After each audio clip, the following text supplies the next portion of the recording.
இன்று சட்டசபையில் முதல்வர் விஜய் தலைமையில் எம்எல்ஏக்கள் பொறுப்பேற்கும் நிகழ்ச்சி நடைபெற்றுள்ளது. இந்நிகழ்ச்சியில் எதிர்க்கட்சியினர் யாரும் முதல்வர் விஜய்க்கு வணக்கம் வைக்காத நிலையில் அதிமுக முன்னாள் அமைச்சர் எம்.ஆர். விஜயபாஸ்கர் மட்டும் வணக்கம் வைத்துள்ளது அதிமுகவில் அதிர்ச்சியை ஏற்படுத்தியுள்ளது.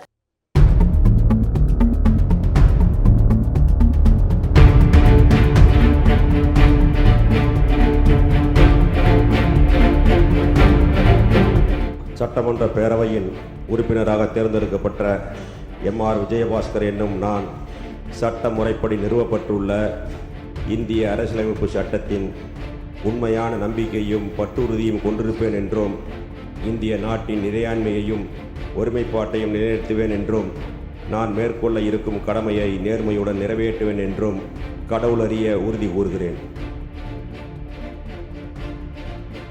மாண்புமிகு டாக்டர் சி. விஜயபாஸ்கர்.